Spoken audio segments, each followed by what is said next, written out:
Olá, pessoal! Na aula de hoje, nós falaremos sobre as operações realizadas à temperatura ambiente, mais especificamente sobre as operações de redução de tamanho. Ao final dessa aula, eu espero que vocês consigam sumarizar os princípios da operação de redução de tamanho, citar exemplos de aplicação dessa operação e diferenciar os tipos de equipamentos utilizados para redução de tamanho.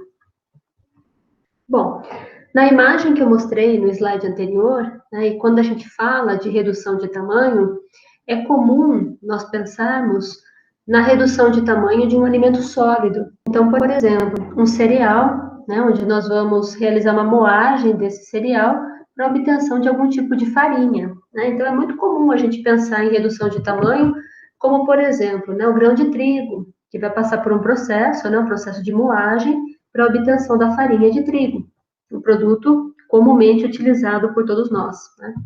O grão de milho, que vai passar também por um processo de moagem, até a obtenção de farinha de milho, né, do fubá, e obtenção de diferentes granulometrias, né, dessa moagem. Né? Então, a gente pode obter desde farinha em flocos, o flocão, né, e o fubá, né, com as partículas mais cominuídas. Então, os diferentes tipos de produtos que a gente obtém vem, então, do processo de moagem. Né? E o grão de soja, também, que vai passar pelo processo de moagem, para a obtenção da farinha de soja. Então, a operação de moagem, como uma operação de redução de tamanho, onde nós utilizamos grãos, né, cereais como matérias-primas e obtemos as farinhas, eu acho que o que primeiro vem na nossa mente, né, quando nós pensamos em redução de tamanho, essa operação de redução de tamanho. E, de fato, é a operação mais comum, é o tipo de produção, né, de moagem mais comum, mas nós também podemos utilizar redução de tamanho para líquidos, não só para sólidos. Então, hoje nós vamos falar da redução de tamanho, né, que é essa utilização de força mecânica para transformação de materiais, mas tanto materiais sólidos, que são esses exemplos que eu já passei para vocês, né, das farinhas, por exemplo, como também de líquidos em tamanhos menores. Então, a redução de tamanho ela vai ser a utilização de equipamentos, né, para colocar essa força mecânica, e nós vamos ver que são diferentes tipos de força, né, que estão agindo, para transformar esses materiais, sejam eles sólidos ou líquidos, em tamanhos menores. Para sólidos, nós comumente chamamos redução de tamanho como corte, cominuição, moagem, trituração, e para líquidos, nós chamamos de homogeneização e também de emulsificação. Nós vamos começar falando, então, dos sólidos, né, da redução de tamanho para sólidos, e mais para o final da aula nós vamos falar sobre os líquidos. Então, a gente tem várias aplicações para redução de tamanho, né? Então, desde a aplicação mais básica, como eu falei, né, que é a moagem de grãos, para a obtenção de farinhas, para a obtenção do cacau em pó, do café em pó. Temos também a trituração de alimentos secos, né, o que vai facilitar bastante, por exemplo, nas operações posteriores de mistura. E também a gente tem a operação de redução de tamanho para conseguirmos extrair componentes de interesse. Por exemplo, a moagem de sementes oleaginosas, né, para extração de óleos. Então, a soja, o amendoim, que a gente pode moer para extrair os óleos, né, prensar, né, para extrair os óleos. A cana-de-açúcar, que também, né, pode ser utilizada, então, a moagem da cana para obtenção do caldo de cana. Utilizamos também a redução de tamanho para corte e moagem da carne, para corte de vegetais, fatiamento de frios, e no caso dos líquidos, como eu falei para vocês, homogeneização do leite, né, que é amplamente utilizada, a produção de emulsões como maionese, margarina, que nós vamos comentar posteriormente nessa aula. O objetivo, então, ou os objetivos da operação de redução de tamanho são basicamente, primeiro, aumentar a área superficial dos alimentos. Então, à medida que a gente está reduzindo o tamanho desses alimentos, a gente está aumentando a área superficial, né, desses alimentos. Imagina um grão que vai passar a pó, então, o tanto, né, o tamanho da área superficial que eu estou aumentando. E isso é importante por quê? Por vários fatores, né? Primeiro, eu vou deixar as partículas formadas, né, mais uniformes, Isso pode favorecer, né, essa capacidade de solubilizar, de misturar esses materiais. Então, pensa, por exemplo, num achocolatado, né, o quanto que ele consegue dissolver no leite. Em grande parte, né, claro, porque contém a lecitina, né, que a gente já vai falar dele, né, da lecitina no produto, no achocolatado, mas também porque esse achocolatado está em partículas pequenas, uniformes, então isso favorece a solubilização e a mistura desse achocolatado no leite. Sopas desidratadas, preparados para bolos, então eu tenho nesses alimentos, né, sólidos particulados, o que favorece bastante, né, que esses produtos sejam solubilizados e sejam misturados de uma forma mais fácil. A redução de tamanho e esse aumento da área superficial também contribuem para aumentar a eficiência de operações posteriores, né, como, por exemplo, extração, aquecimento, resfriamento, desidratação, secagem. Então, quando a gente tem partículas de menor tamanho e mais uniformes, eu favoreço, por exemplo, a transferência de calor, né, que ela ocorra de uma forma facilitada e mais uniforme. Eu posso também melhorar a estabilidade de emulsões, então a gente vai ver o que são emulsões e como a gente melhora a estabilidade a partir da redução de tamanho das gotículas presentes nessa emulsão, e a gente pode modificar propriedades de um material. Então, por exemplo, quando nós realizamos a homogeneização do leite, nós reduzimos de tamanho as gotículas de gordura do leite. E então a gente consegue, né, obter um produto com maior quantidade de gotas de gordura e essas gotas um tamanho menor. Então é uma maior quantidade de gotículas de gordura no leite. E isso altera, por exemplo, o padrão de reflexão da luz no leite. E aí o leite parece um leite mais branco. Se a gente for comparar, né, um leite sem homogeneizar e um leite homogeneizado, o produto homogeneizado parece mais branco, por conta da reflexão da luz nesses glóbulos pequenos de gordura. Bom, e um segundo fator, né, um segundo objetivo da operação de redução de tamanho é liberar compostos de interesse que estão dentro das matrizes, né? Como eu falei da extração do óleo em sementes. Eu quero liberar esse óleo que está presente nas sementes, uma semente de algodão, por exemplo, né? Eu quero liberar o óleo. Uma das formas, então, é a gente realizar moagem, né? Então, vamos começar falando dessa moagem para materiais sólidos.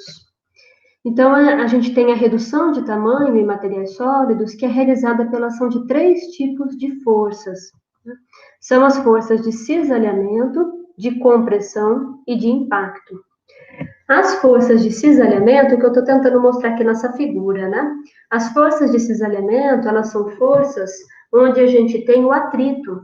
Então, a gente tem um material que está sendo esfregado no equipamento, né? Ele está atritando com aquele equipamento. Então, a gente chama de força de cisalhamento, que a gente vem falando disso quando falamos, por exemplo, da viscosidade de fluidos, né? Então, a força de cisalhamento, ela é esse atrito, né? Essa força que faz com que o alimento, né, o material sólido, ele se esfregue contra a parede do equipamento. A gente tem também as forças de compressão. A força de compressão, ela é aquela força que esmaga o alimento, né, por assim dizer. Então, a gente tem aqui, por exemplo, a figura, né, a representação do material sólido recebendo a força, né, de compressão dos dois lados, né? Então, ele vai ser esmagado pelo equipamento. E a gente tem também a força de impacto. A força de impacto é um choque do material contra a parede do equipamento.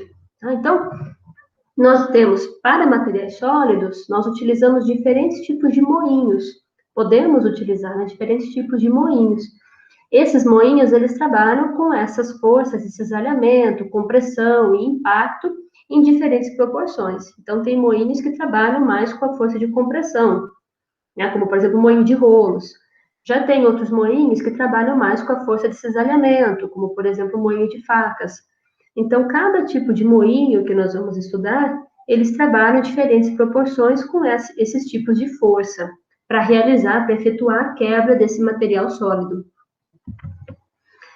Essas 3 forças, então, elas estão presentes, né? Mais uma ou mais predominam de acordo com o tipo de alimento que a gente deseja triturar e o equipamento que a gente vai escolher. Então, a gente pode ter forças de compressão e de impacto. Então, elas são mais efetivas, por exemplo, para moagem e trituração de produtos duros e quebradiços, como grãos, açúcar. Se a gente trabalha com forças de cisalhamento, essas forças, então, que estão atritando, né, no alimento, elas são mais interessantes para a combinação de alimentos macios, pães, queijos, alimentos fibrosos. As forças de cisalhamento e de impacto são bastante empregadas para materiais fibrosos, né? Então, frutas, carnes frescas, né? Se a gente for moer carne, então a gente geralmente combina a força de cisalhamento, que é de atrito, essa ação de esfregar, com o choque desse material contra o equipamento. Quando o material, então, ele é fraturado, né, ele começa a ser quebrado, são formadas partículas de diferentes tamanhos. Essas partículas, elas não são do mesmo tamanho, né? Elas não são homogêneas.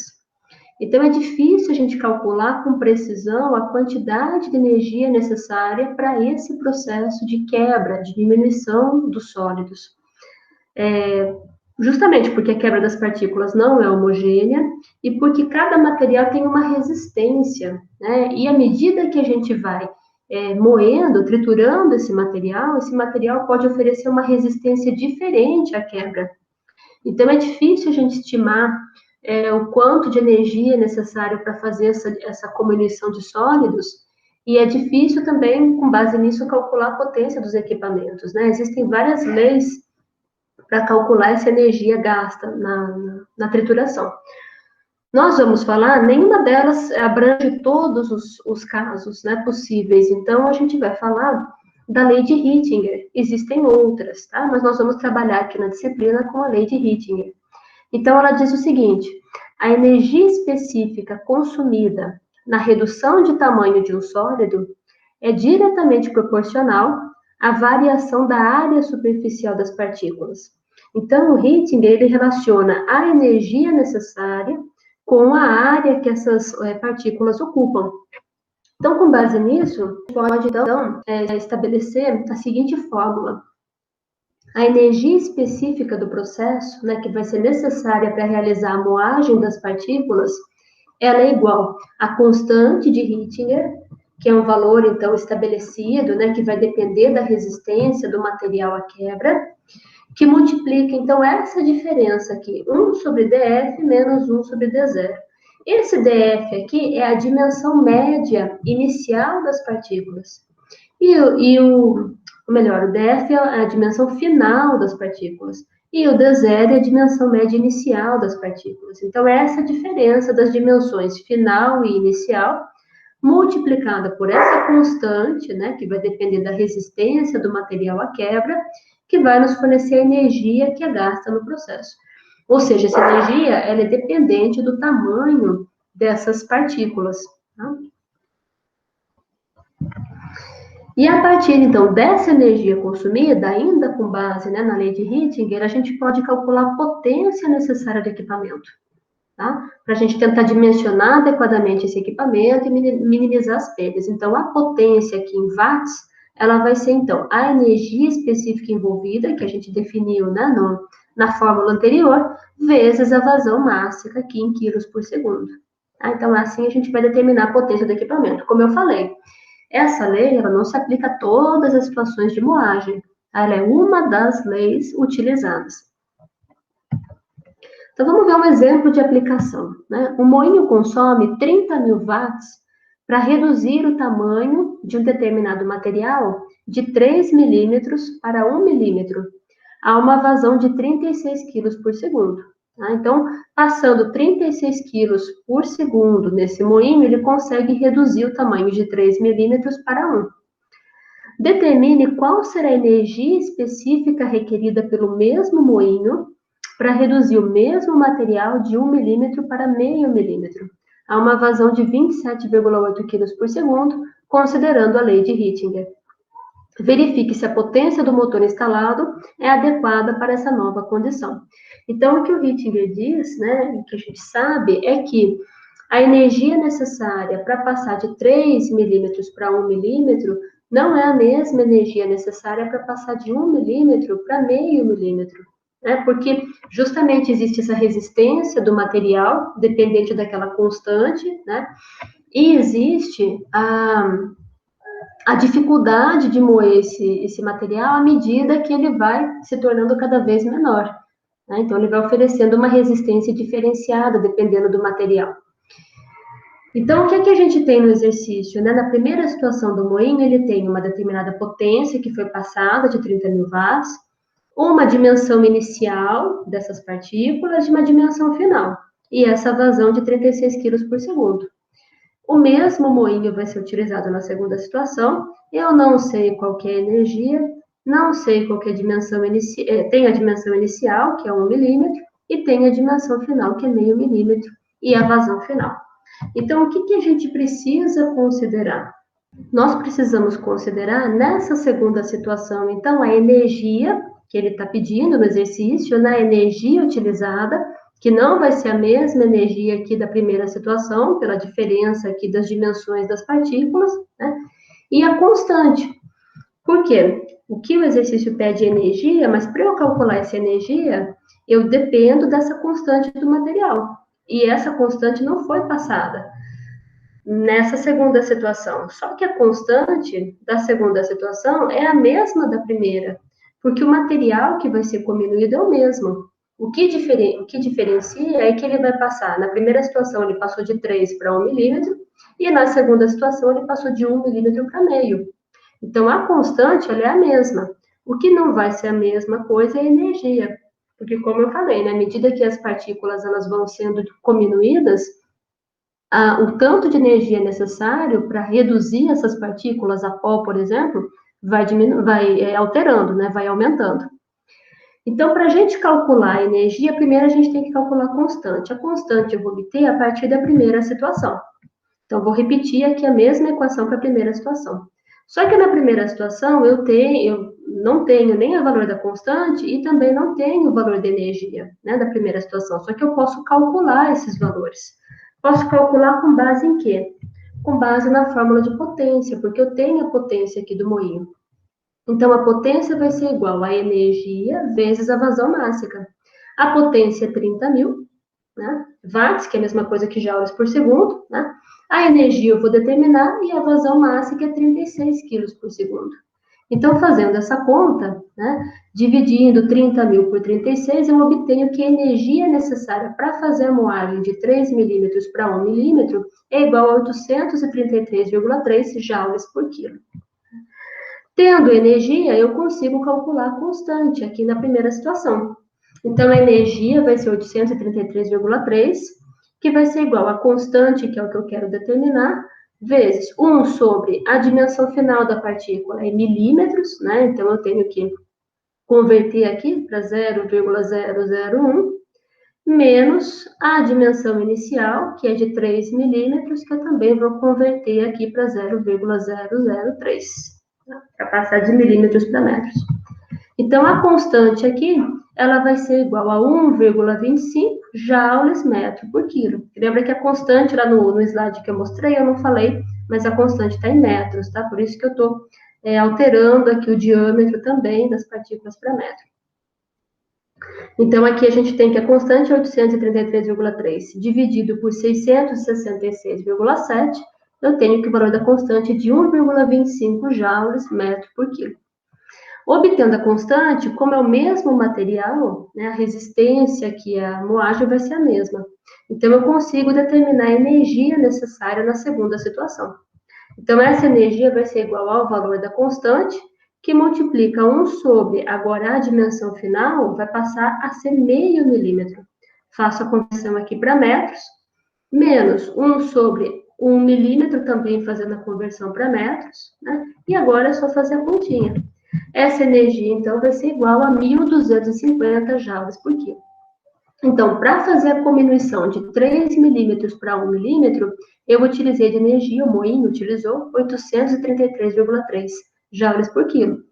Já na segunda situação, mesmo moinho, para cominuir ainda mais, passar para meio milímetro, o moinho utilizou 1.250 joules por quilo, tá? Para fazer, então, essa quebra, né? Então, ou seja, para nova condição de moagem, são requeridos 1,25 vezes 10 ao cubo joules por quilo. Então, essa é a primeira pergunta que foi feita, energia. A segunda pergunta era com relação à potência desse motor, né, para verificar se esse motor que tem 30.000 joules por segundo, se ele é suficiente para realizar a moagem nessa segunda situação. Então, eu vou calcular a potência necessária com base na energia que eu acabei de calcular e na vazão máxima que foi dada para a segunda situação, eu vou calcular a potência necessária desse moinho, tá? A potência, então, vai ser igual à energia, que é 1,25 vezes 10 ao cubo, que multiplica a vazão máxima, que é 27,8. Fazendo essa conta, então, nós chegamos a 34.750 joules por segundo. Como o motor, então, do moinho possui 30.000 joules por segundo de potência, conclui-se, então, que esse motor não é, né, esse moinho não é adequado para essa nova condição de moagem, tá? Então, a gente precisa, por exemplo, diminuir a vazão aqui, né, de produto que está sendo alimentado aí no moinho, para tentar fazer com que esse moinho consiga realizar a moagem adequadamente. Tá? Então, esse é um exemplo de aplicação, utilizando a lei de Rittinger, né, para calcular a potência necessária, a energia necessária para realizar a operação de redução de tamanho em sólidos. E essa seleção do equipamento, então, que equipamento que eu vou utilizar, com qual potência, né, ele depende do tamanho médio e da distribuição do tamanho dessas partículas. Tá? Então, o moinho é projetado para operar dentro de uma faixa de tamanho das partículas. Então, uma faixa de tamanho inicial dessas partículas e para quanto que esse moinho consegue, então, realizar a trituração desse produto. Então, se eu trabalhar com material com uma granulometria maior, com tamanho das partículas maior, eu posso levar ao entupimento. Se eu trabalhar com uma granulometria muito fina, eu também posso ter um entupimento, né? Porque esses grânulos muito pequenos, eles diminuem a capacidade do moinho. Né? Então, em processo de pequena escala, né, esse pó se acumula dentro do interior do equipamento, então pode ser prejudicial. Então, a gente tem que saber quanto que a gente pretende, né, reduzir o tamanho dos materiais e aí utilizar o moinho adequado. Então, a gente tem, por exemplo, aqui, né, nessa tabela, o tipo de moagem que a gente obtém em cada tipo de equipamento. Então, nós vamos falar já na sequência dos moinhos de facas, de martelos, de discos, de rolos e de bolas. Para cada tipo de moinho, então, vai ter aplicação, né, daquele conjunto de 3 forças, né, impacto, cisalhamento e compressão, em maior ou menor proporção. E esses moinhos, então, vão trabalhar com material. Por exemplo, o moinho de facas, ele trabalha com uma moagem mais grosseira. Né? Então, sendo alimentado aí com materiais em torno de 150 a 40 milímetros, e o produto final resultante tem entre 5 e 50 milímetros. Já os moinhos de martelo, de discos, de rolos, né, que são bastante utilizados, eles realizam uma moagem média. Entra, então, nesse tipo de moinho um material com 5 a 50 milímetros e sai um material de 5 a 0,1 milímetros.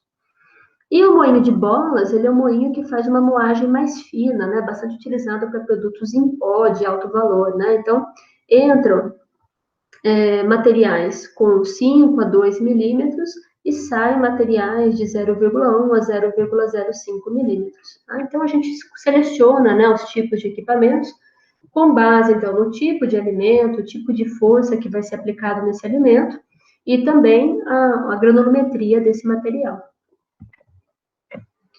E como eu falei, né, a gente seleciona também com base nas propriedades mecânicas e estruturais. Então, se tem um alimento com uma estrutura mais quebradiça, né, por exemplo, um produto que passou por extrusão ou grãos, né, então a redução de tamanho é mais eficiente se eu aplicar a força de compressão, né, que é aquela força de esmagamento, ou força de impacto, que é o choque contra a parede do equipamento. Então, aí eu posso utilizar o moinho de rolo, o moinho de martelo, né, que são os mais recomendados. Se eu tenho produtos mais fibrosos, né, que nem carnes, frutas, vegetais de forma geral, né, hortaliças, eu vou utilizar forças cisalhantes, aquelas forças de atrito, né, de esfregar. Não adianta eu utilizar força que vai amassar, esmagar o alimento. Então, o preferido é utilizar moinho de faca, né, são os mais utilizados. Então, de acordo com as propriedades do alimento, de acordo com o tamanho da granulometria que eu desejo obter, eu vou selecionar o tipo de equipamento. Basicamente, então, nós temos esses tipos de moinhos, né, de discos, de facas, de martelos, de bolas e de rolos. Aqui estão os tipos de força, né, que cada um desses moinhos, então, onde vai ser aplicado, né, em cada um desses moinhos. E aqui os produtos utilizados. O moinho de discos é o moinho mais utilizado no Brasil. Então, a gente tem uma grande variedade aqui de alimentos que podem ser processados, podem ser reduzidos de tamanho com base no moinho de discos. O de facas, ele também é muito utilizado, mais para alimentos fibrosos, né? Então, hortaliças, frutas frescas, carnes. O de martelos também é bastante utilizado, né, para produtos, desde produtos mais fibrosos, como milho, a soja, até produtos de grãos, né, temperos. Então, ele é bastante utilizado para uma diversidade de materiais. O moinho de bolas, que é para aquela moagem mais fina, né, que promove impacto e cisalhamento. Então, por exemplo, massa de chocolate, temperos como sal, açúcar, sementes, uma moagem bem fina. E o moinho de rolos, né, que causa o esmagamento, né, a compressão e o cisalhamento. Então, ele é muito utilizado, o moinho de rolos, para cana-de-açúcar, né, obter o caldo da cana, para trigo, moagem de trigo, para café, amendoim. Então, nós vamos falar de cada um desses moinhos. Bom, o moinho de discos, como eu falei, é o mais comum no Brasil.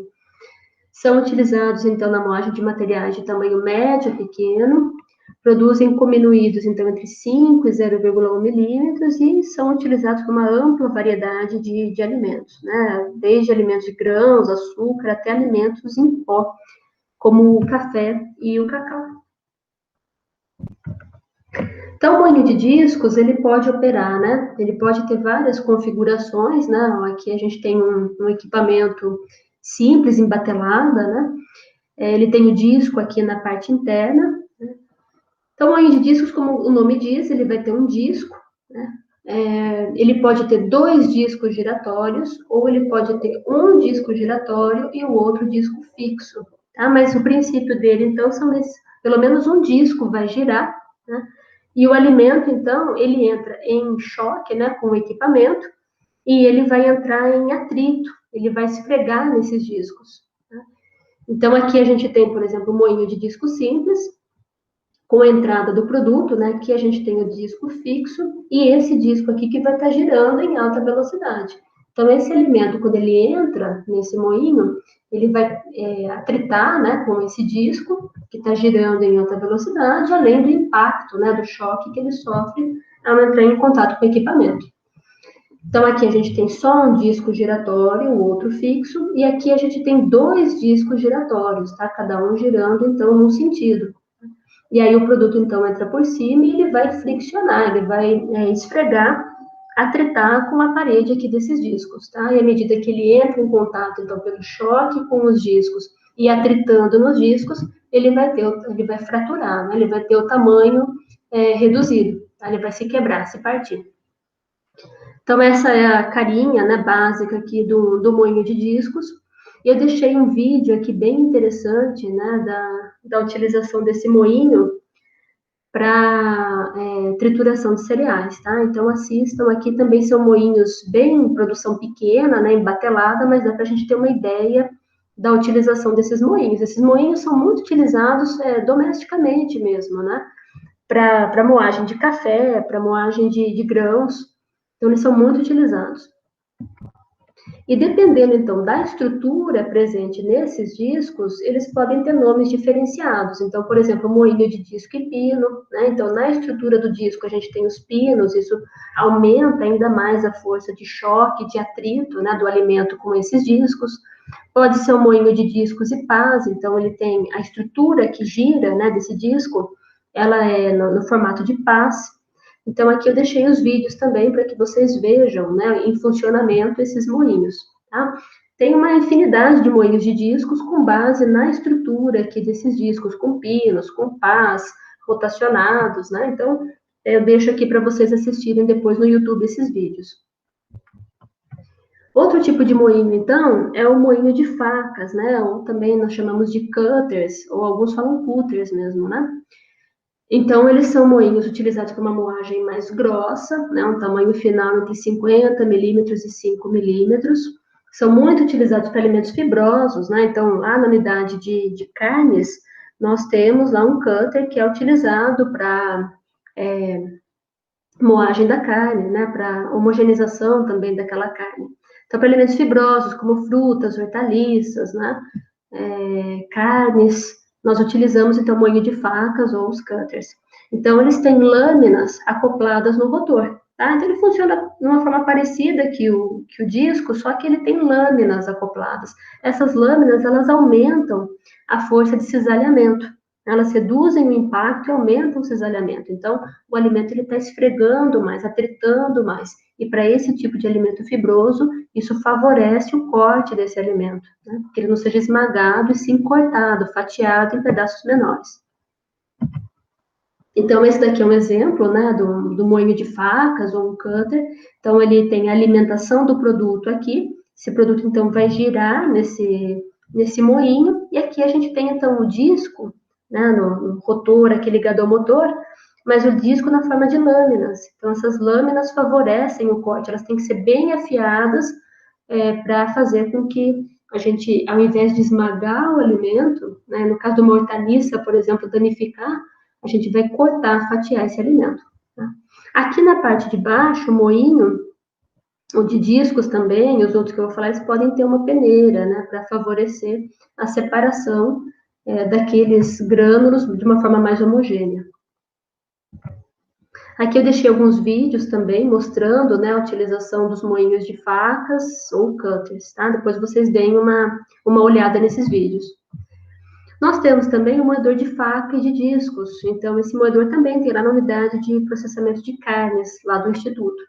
Então, esse moedor, ele tem os discos, né? Então, o formato aqui de discos com diferentes, como se fosse uma peneira, né? Com diferentes granulometrias. Aqui a gente tem as lâminas, né? A gente tem lâmina no formato aqui de faca, né? E aqui a gente tem a estrutura do caracol. Esse caracol, então, ele é acoplado, né? Nessa parte aqui do moedor. E na frente aqui a gente coloca a lâmina na parte interna e o disco.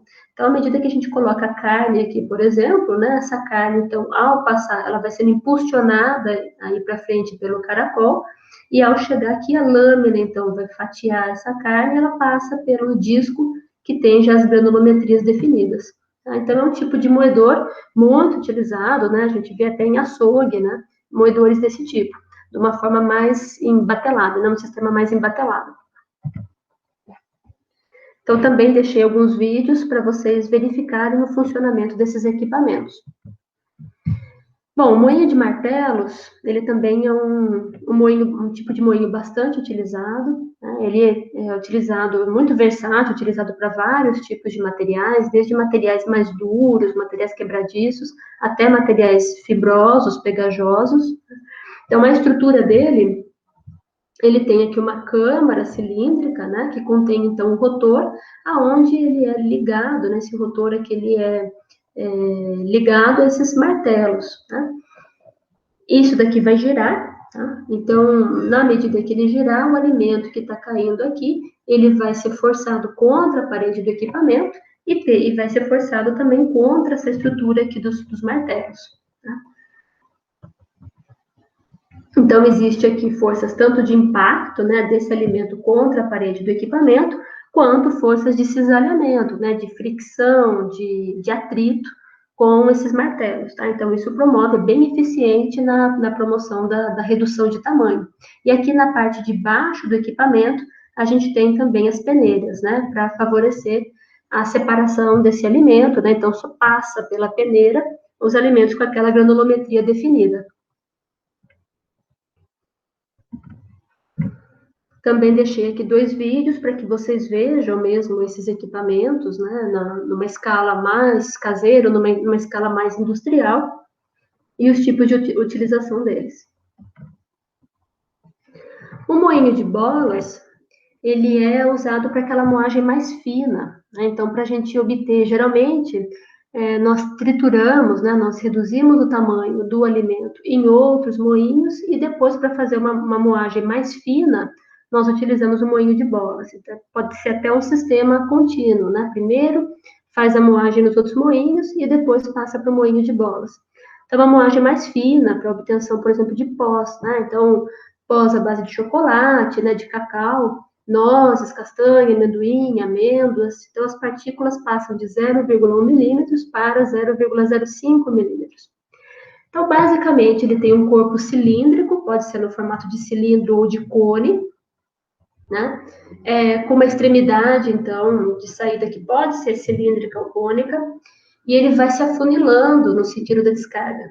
Então, ele é um cilindro que está girando, e na parte interna dele a gente tem bolas, por isso que fala moinho de bolas. Na parte interna a gente tem bolas de aço, né, de diferentes tamanhos, e à medida que essas bolas, então, vão girando no interior desse cilindro, elas vão provocando a moagem, a quebra do material sólido que tiver dentro. Então, a estrutura seria desse jeito aqui, né? Então, a gente tem a alimentação do material nessa estrutura cônica aqui. Na parte interna, a gente tem bolas de diferentes tamanhos, bolas de aço inox, né? No início, geralmente, são bolas grandes, essas bolas vão diminuindo de tamanho para alterar também, aumentar a eficiência dessa moagem. E essa estrutura aqui cilíndrica, ela está girando. À medida que ela gira, essas bolas também giram aqui na parte interna. E o contato, né, dessas bolas com o alimento vai levar, então, tanto a fricção, né, a esfregar, atritar esse material nas bolas, como também o impacto, né, dessas bolas sobre os alimentos. Tá? Então, isso vai favorecendo a moagem. Então, a estrutura é cônica, pode ser também uma estrutura cilíndrica, tá? desse moinho. Na estrutura cilíndrica, a capacidade é um pouquinho menor, né? O produto, muitas vezes, é um produto mais grosseiro, né? Mais heterogêneo, mas é possível também, tá? Realizar esse tipo de moagem no moinho cilíndrico e não naquela estrutura cônica, como eu mostrei anteriormente. Aqui eu coloquei um vídeo do moinho de bolas usado em laboratório, né? Mas para vocês entenderem como que são essas bolas que estão na parte interna do cilindro, né? E como que elas realizam essa moagem mais fina do material. O moinho de rolos, ele também é um moinho bastante utilizado e, diferente dos outros, a grande força aplicada no moinho de rolos é a força de compressão. Então, ele acaba esmagando o alimento. Então, um exemplo bem simples, né, do moinho de rolos é o moinho para extração do caldo de cana, a partir da cana. Então, você tem rolos, né, que vão girando, a cana passa no meio desses rolos, à medida que ela vai sendo esmagada aí pelos rolos, ela libera o caldo.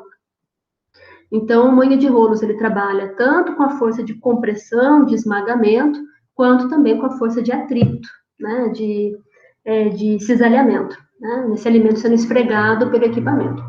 Então, ele é utilizado para produtos, né, que vão ser cominuídos de 5 milímetros a 0,1 milímetros, né, então muito utilizado para o trigo também, moinho de trigo, né, moinho para fazer a moagem do trigo, né, do milho e da cana-de-açúcar. Então, ele tem 2 ou mais rolos de aço que giram no eixo em sentido contrário. E assim, eles vão comprimir o material nesse vão existente entre os rolos. E aí, a gente ajusta essa cavidade, né, esse espaço entre os rolos, para deixar aplicável a vários tipos de alimentos. Então, para realizar uma moagem mais eficiente para vários tipos de alimentos. Então, a estrutura dele seria assim, né? A gente tem 2 rolos, então, um rolo gira no sentido, o outro rolo gira no sentido contrário, e isso favorece que o alimento, ao cair aqui, ao passar pelo vãozinho existente entre os rolos, ele vai ser esmagado e friccionado, né? Atritado com a parede aqui desses rolos, tá? E aí ele vai fragmentar a energia transferida, então, por esse movimento, vai ser transferida para o alimento e ele vai fraturar, tá? Então, quando a rotação de ambos os rolos é igual, a força que predomina é essa força de esmagamento, de compressão. Se a rotação dos rolos for em velocidades, né, diferentes, em direções diferentes, além da compressão, a gente também tem o cisalhamento, essa força de esfregar, de atritar. E esses rolos, eles podem ter superfícies lisas, podem ser superfícies enrugadas, né? Se for uma superfície enrugada, ela aumenta ainda mais o atrito com o material. Então, aí depende do tipo de material que a gente quer realizar a moagem, né? Se é mais interessante o esmagamento, se é mais interessante o atrito, aí a gente pode trabalhar com diferentes superfícies desses equipamentos. Deixei também 2 vídeos para vocês assistirem sobre o funcionamento desses moinhos de rolos, tá? Então, basicamente, os tipos de moinhos, os principais tipos, né, utilizados na indústria de alimentos eram esses. E a moagem, ela pode ser feita, então, em batelada. Vocês vão ver, quando vocês assistirem os vídeos no YouTube, vocês vão ver que a maior parte desses vídeos são moinhos mais caseiros, né, moinhos mais domésticos, ou de uma produção industrial em pequena escala. Mas eu também posso utilizar esses moinhos, claro, em sistemas contínuos, né? Então, para grandes moinhos, né, para produção de farinha de trigo, de milho, né, em grande quantidade, então eu posso trabalhar com sistema contínuo.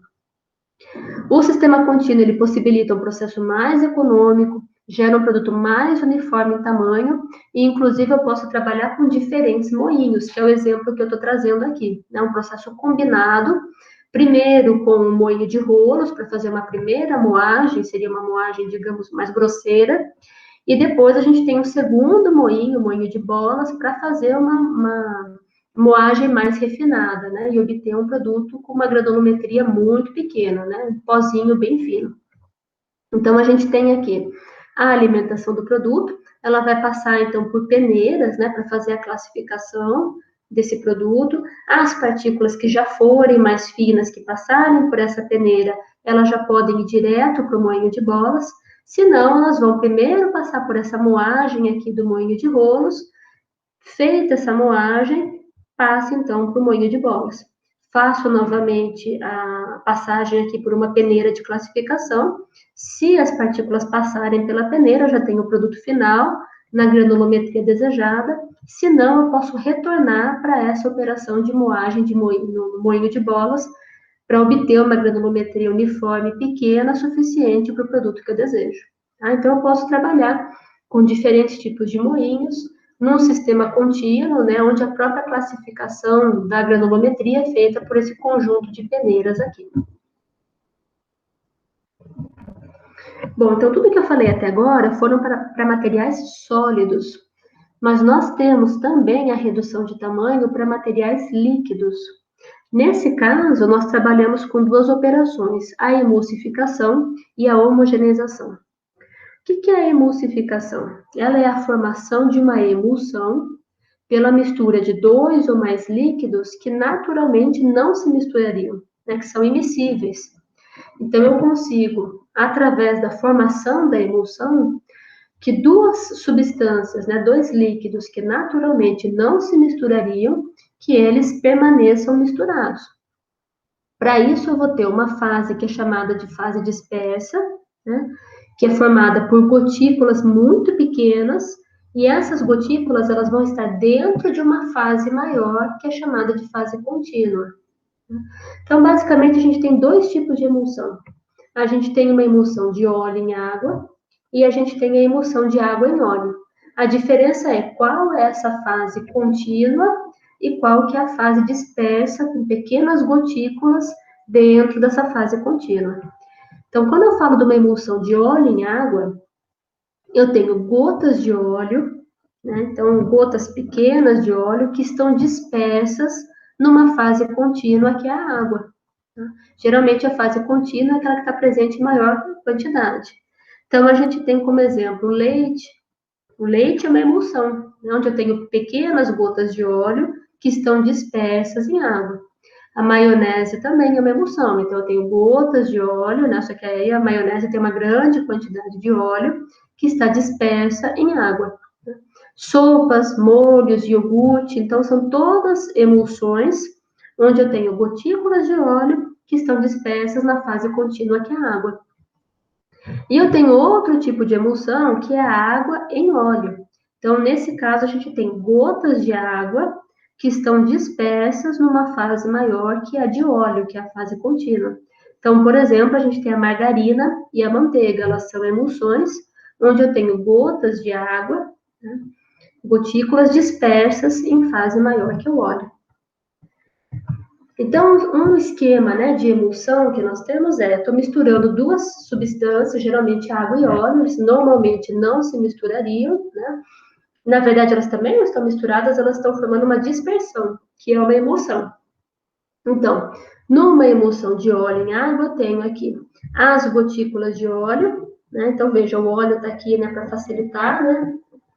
Nesse formatinho riscado. Aqui eu tenho as gotículas de óleo, também riscadas, que estão dispersas aqui numa emulsão, numa fase contínua, que é a água. Já aqui na emulsão de água em óleo, eu tenho as gotículas de água que estão dispersas em uma fase maior, aqui uma fase contínua, que é o óleo. Tá? Então, são dois tipos de emulsão que a gente tem.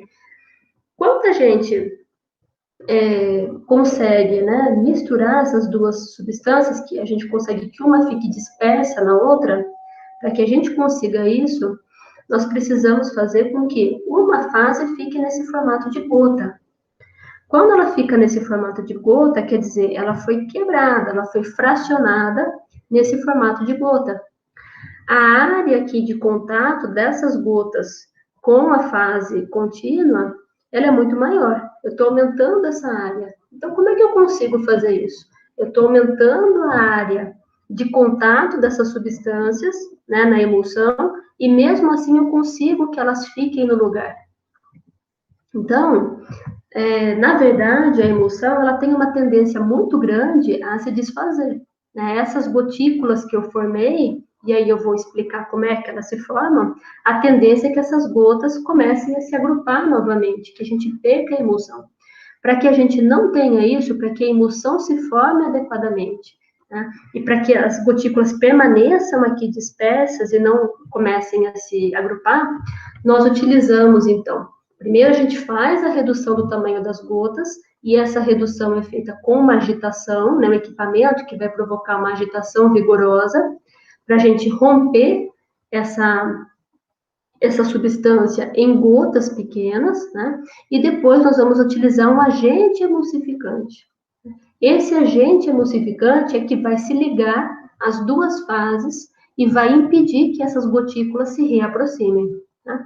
Então, não sei quem que já fez maionese, né? Se alguém de vocês já fez uma maionese caseira mesmo, né? Com o liquidificador. Então, como é que a gente faz? A gente coloca a fase aquosa, né, no liquidificador, e depois a gente vai, aos poucos, colocando o óleo. Né?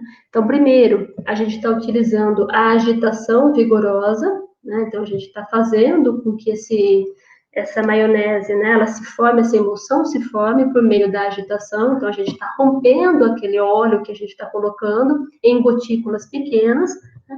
E geralmente a gente coloca um agente emulsificante. Esse agente emulsificante pode ser, por exemplo, um ovo, que a gente coloca para formar a maionese. Tá? Então, esse ovo é um agente emulsificante, porque na gema do ovo a gente tem, por exemplo, a lecitina, que é um tipo de agente emulsificante. Ele vai fazer esse papel que eu vou falar na sequência. Então, o agente emulsificante, ele impede que essas gotículas se reaproximem. Então, com a agitação eu formo as gotas pequenas de óleo e com o emulsificante eu garanto que essas gotas de óleo não vão voltar a se agrupar e formar aquela separação de fases, né? Ficar a fase aquosa de um lado e a fase oleosa de outro. Então, os agentes emulsificantes, eles podem ser naturais, como eu falei, a lecitina do ovo, né? A lecitina da soja também é um agente natural, é um tipo de lipídio natural, não fosfolipídio, ou eles podem ser sintéticos, geralmente são proteínas ou são lipídios, que têm essa função de agente emulsificante. O agente emulsificante, ele é formado por dois tipos de compostos, por um grupamento não polar e por um grupamento polar. O grupamento polar, ele consegue se ligar à água, que também é polar. E o grupamento não polar se liga ao óleo, que também é não polar. Então, eu costumo dizer que o agente emulsificante, ele consegue dar uma mãozinha para o óleo e uma mãozinha para a água. Então, ele forma essa película digamos assim, entre o óleo e a água e faz com que as gotículas permaneçam como gotículas e não se agrupem, tá? Para haver a separação de fase.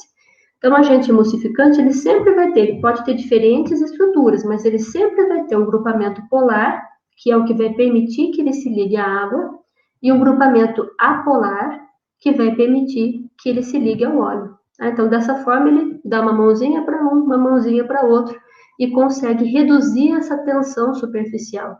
Essa tensão que existiria entre duas substâncias que naturalmente não ficariam juntas. Bom, isso então é a emulsificação, a formação da emulsão. E o que é a homogeneização? A homogeneização, ela é uma emulsificação mais severa. Então, eu estou formando uma emulsão, mas com gotículas de um tamanho ainda menor e numa quantidade maior.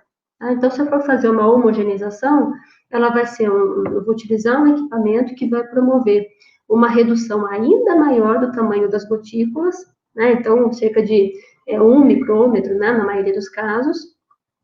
Então, eu vou reduzir ainda mais o tamanho dessas gotículas e aumentar o número dessas gotículas. Então, as duas, tanto a emulsificação quanto a homogeneização, elas são usadas para alterar as propriedades operacionais e sensoriais, mas praticamente elas não alteram as propriedades nutricionais e nem a vida de prateleira do produto. Onde é que a gente usa a homogeneização? Por exemplo, no leite, né? Então, o leite aqui homogeneizado, né? Pode ser pasteurizado, pode ser o HT. Se ele passar pelo processo de homogeneização, ele vai passar por um equipamento, que eu já vou explicar qual é, que vai reduzir o tamanho médio desses glóbulos de gordura. Tá? De 4 micras, geralmente ele vai para 1. Então, essa redução do tamanho dos glóbulos de gordura deixa uma textura cremosa na boca, né? Então, esse leite ele tem uma menor formação de nata, ele fica com uma textura melhor na boca, né? Por esse aumento da viscosidade, como tem mais glóbulos de gordura, e a absorção da caseína na superfície do glóbulo, né? Então, aumenta essa sensação, né, de viscosidade, de textura cremosa na boca, além de também parecer que esse leite é mais branco, né, pela reflexão da luz nessa maior quantidade de glóbulos de gordura. Tá? Então, ele fica com uma característica sensorial melhor. Não é aquele leite que fica com aqueles glóbulos de gordura separados, assim, né, do restante do leite. Então, a gente utiliza a homogeneização no leite ou também para o preparo de vários tipos de produtos, né? Então, no sorvete, a gente pode fazer a homogeneização para reduzir o tamanho do glóbulo de gordura, isso melhora a textura, deixa o sorvete com uma textura aveludada. No creme de leite, no iogurte, nos molhos para salada, aumenta a viscosidade, aumenta a estabilidade. Nos produtos UHT, a gente aumenta a estabilidade também desses produtos. No requeijão, deixa um produto mais firme, mais homogêneo. No ovo, pode reduzir a incrustação ao pasteurizar, o que é muito importante, né? A formação de resíduos, né, ao pasteurizar. No suco de frutas, reduz a separação da polpa, a sedimentação nos tanques. E no leite de soja, posso reduzir o tamanho das gotículas de óleo, melhorando o paladar e evitando a separação da fase líquida. Tá? Então, a homogeneização ela não é só utilizada no leite, ela é utilizada numa série de produtos, muitos derivados lácteos, né? Mas em outros produtos também, como suco de frutas, ovo, leite de soja. Então, a quantidade de energia que se gasta para a formação de uma emulsão, para a formação, né, dessas gotas, ela deve ser suficiente para romper esse líquido e formar essas gotas, né? Então, geralmente precisa de uma quantidade elevada de energia e uma parte se dissipa na forma de calor. A mesma coisa ocorre nos moinhos, para fazer a moagem de materiais sólidos. Então, a redução de tamanho é uma operação que gasta muita energia, envolve muita energia e tem muita perda de energia na forma de calor. Tá? Porque nem tudo eu consigo transferir dessa energia que é passada pelo moinho ou pelos equipamentos de emulsificação. Grande parte dessa energia ela é transferida e perdida na forma de calor. Então, os equipamentos para emulsificação e para homogeneização trabalham com gradiente de velocidade. Então, lembra do exemplo da maionese que eu falei, né? Que eu tenho que utilizar um liquidificador ou um mixer para fazer a maionese. Por quê? O princípio eu preciso de agitação, eu preciso de um gradiente de velocidade, né? para fornecer esse cisalhamento, esse atrito necessário, fornecer essa energia necessária para romper esse alimento e formar as gotas. Então, entre esses equipamentos, o equipamento que é utilizado tanto para emulsificação quanto para homogeneização são os misturadores de alta velocidade. Então, esses misturadores, eles podem ser tanto utilizados em escala industrial, quanto numa escala mais doméstica, né? Os nossos mixers, né? Até mesmo o liquidificador, né? Para fazer uma maionese caseira. Então, a gente tem, o importante é que ele tem uma alta velocidade, né? Então, geralmente, aqui, as pás deles, né? São no formato de turbina, né? Ou de hélice, para promover um maior atrito, né? E eles são utilizados, então, tanto em escala doméstica quanto em escala industrial. Então, eles promovem o rompimento desse alimento, a liberação dessas gotículas. Claro que daí a gente precisa utilizar também na formulação o agente emulsificante, né, que vai garantir que o revestimento dessas gotículas, né, que elas permaneçam, então, estáveis na emulsão. Então, os misturadores, eles são muito utilizados na indústria de alimentos, eles são empregados tanto no preparo de emulsões, quanto no preparo de pré-emulsões, que a gente vai utilizar como mistura em outros equipamentos, tá? A partir, então, da fase aquosa e oleosa separadas.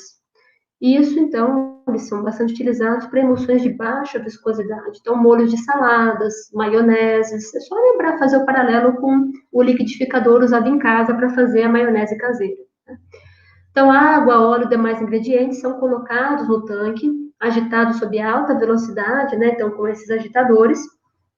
E a gente pode utilizar diferentes tipos de misturadores. Então, pás, hélices, turbina.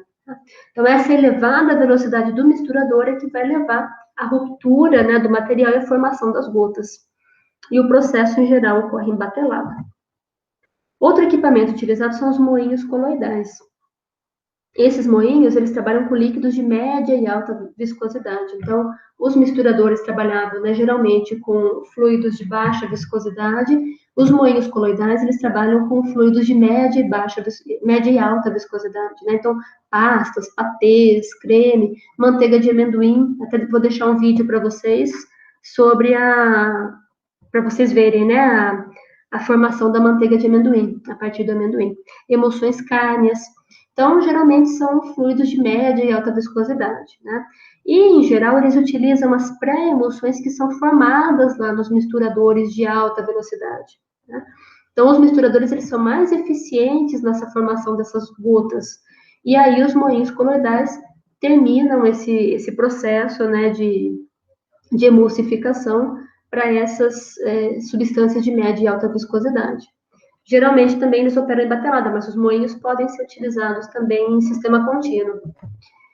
Então, aqui a gente tem um exemplo do moinho coloidal, né? Então, a base dele, qual é? A gente tem a alimentação, então, dos fluidos de média e alta viscosidade, né?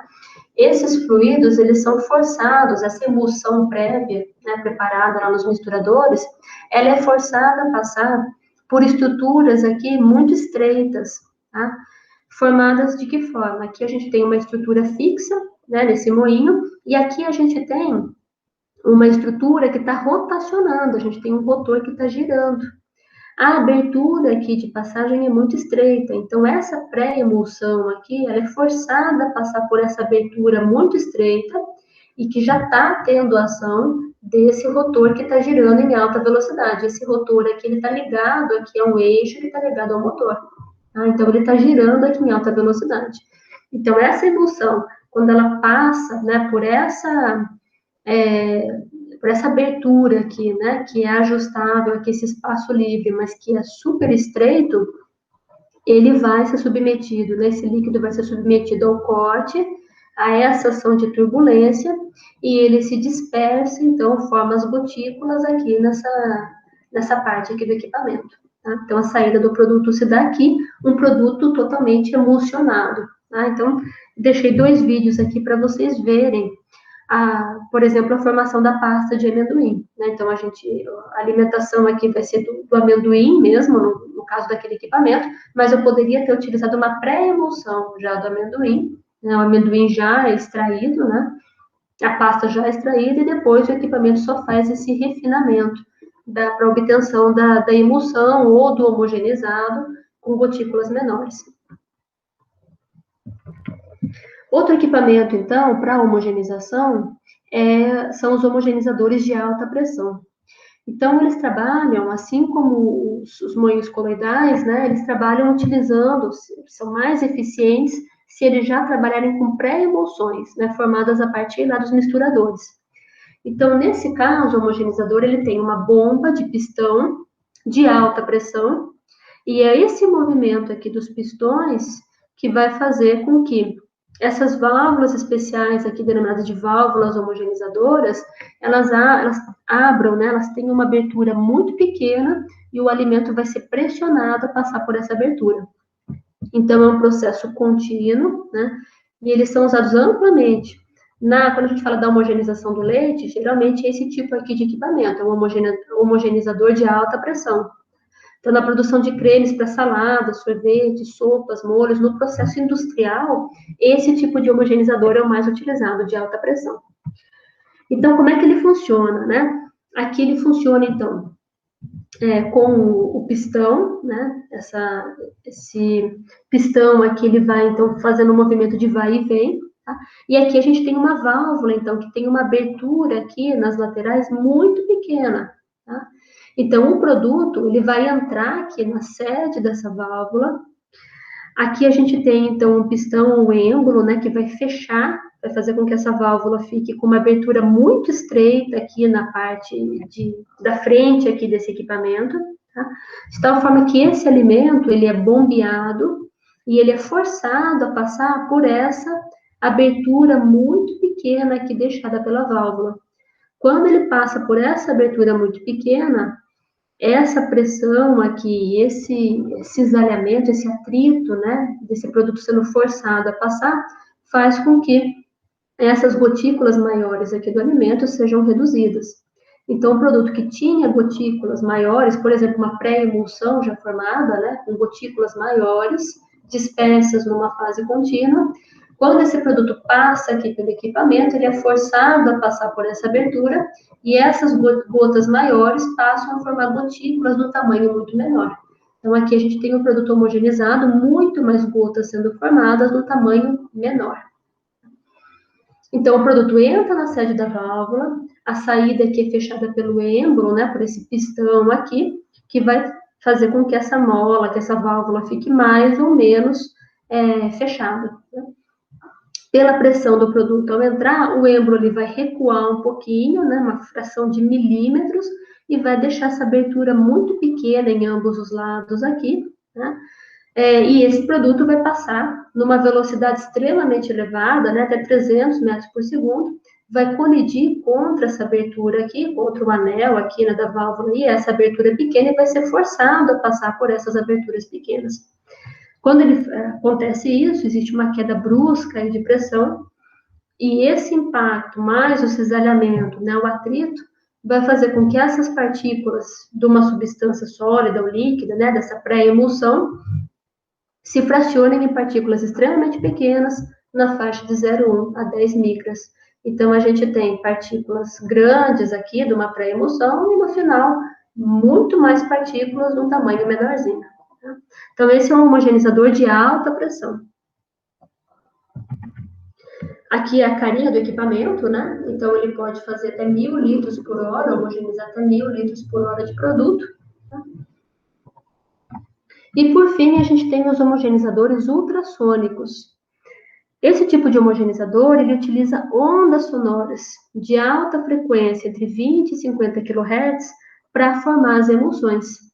Então, essas ondas, elas são geradas por transdutores, né, são dispositivos com materiais especiais, né, esses cristais piezoelétricos. Eles vão converter energia elétrica em ondas. Essas ondas, elas são transmitidas para o fluido, geram uma pressão, e essa pressão aqui, gerada pelas ondas, é que rompe as gotas da fase dispersa. Então, a gente tem a formação de gotas menores, né, em grande quantidade. Então, do mesmo jeito que o anterior, só que o anterior era por alta pressão, né, pela passagem desse fluido em alta velocidade, formando uma alta pressão naqueles espaços reduzidos da válvula.